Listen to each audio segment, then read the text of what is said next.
Hello and welcome to CryptoQ Media, my channel. Most of this area is only serving to further distract us, as we'll see throughout the film. 40 Chinese banks had virtually vanished by midweek, as you can see in yesterday's video.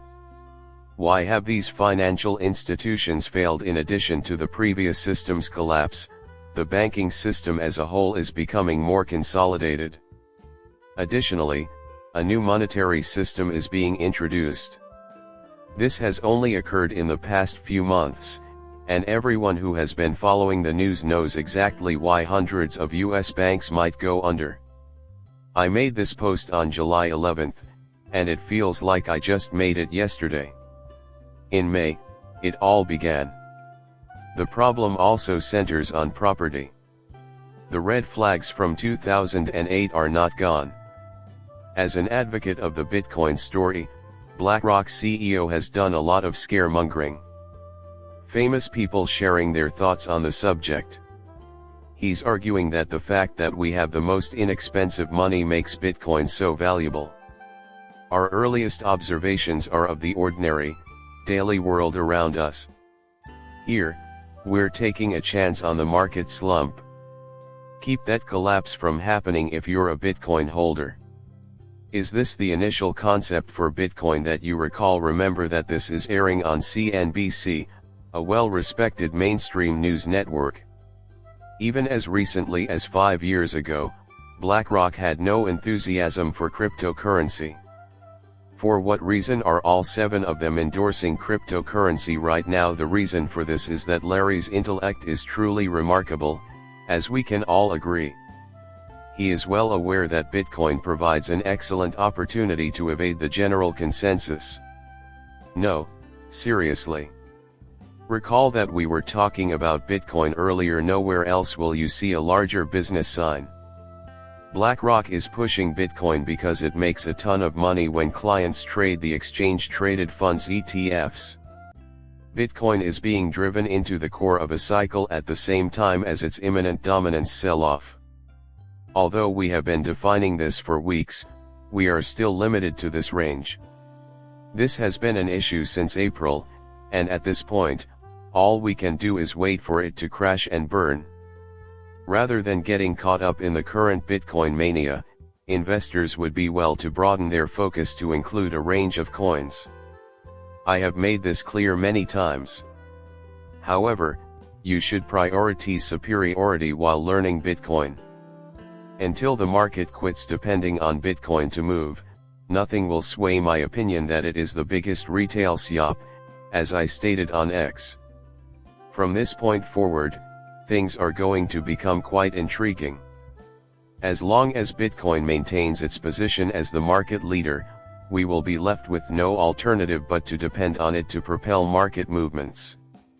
Exactly what when looking back in 2014, Bitcoin's dominance was 26.2% lower than it was in 2016. This was true even in 2021. From 2014 onwards, its market dominance declined by 45%, and the decline shows no signs of stopping. We haven't even begun to touch the surface of the time since creation. Additionally, compared to its peak in April 2014, the figure is 42.1% lower. However, Bitcoin's market share is declining. Coinage is obviously becoming more widely available. Therefore, Bitcoin's dominance will remain. We will put more stock in pragmatism when Bitcoin becomes irrelevant due to market regulations. Aside from its inherent worth as a store of wealth, what other compelling reasons exist to purchase Bitcoin? What is the actual value of this? It's an alternative to the current system, which will eventually collapse under the weight of its own ideals. Think about it this way: tokenization is BlackRock's final aim. They are well aware that the conventional banking system is about to collapse. A brand new system is on the way. What luck for the winners. Will Bitcoin be the currency? No.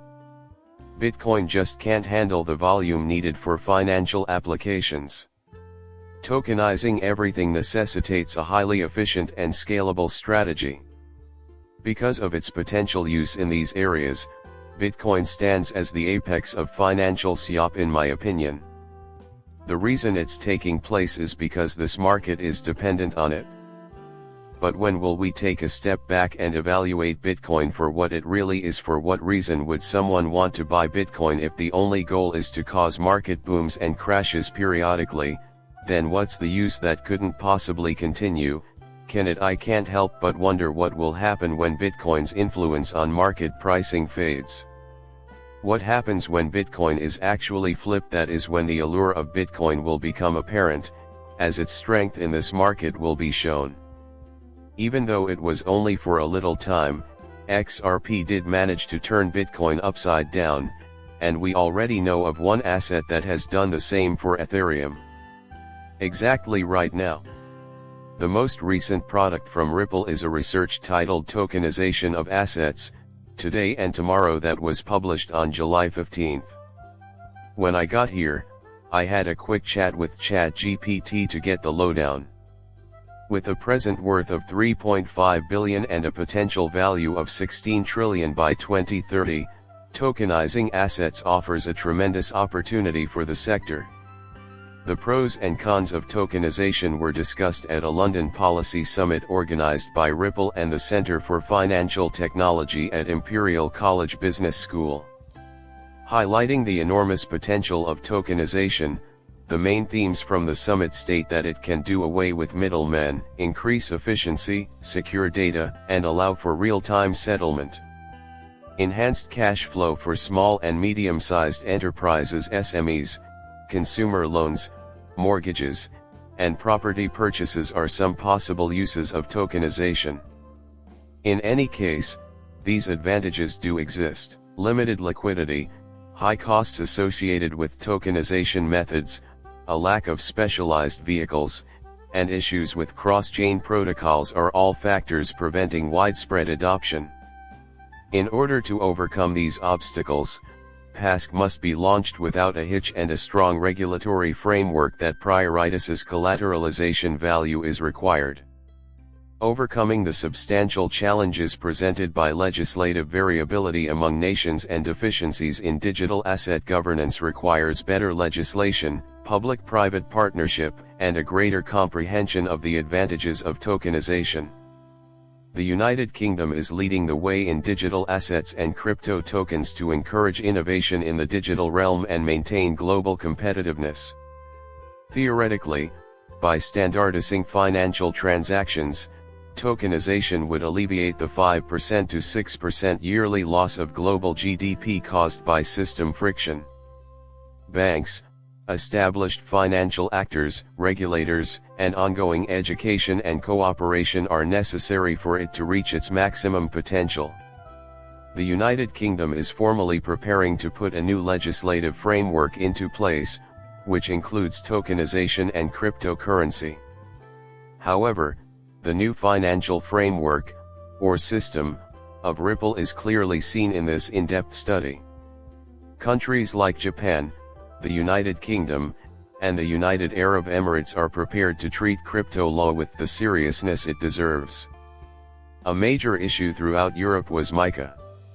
Increasing tokenization on a worldwide scale is going to speed up the push, as I indicated before. We shall arrive at the new monetary system by this path. Larry Fink, Chief Executive Officer of BlackRock, in 2030.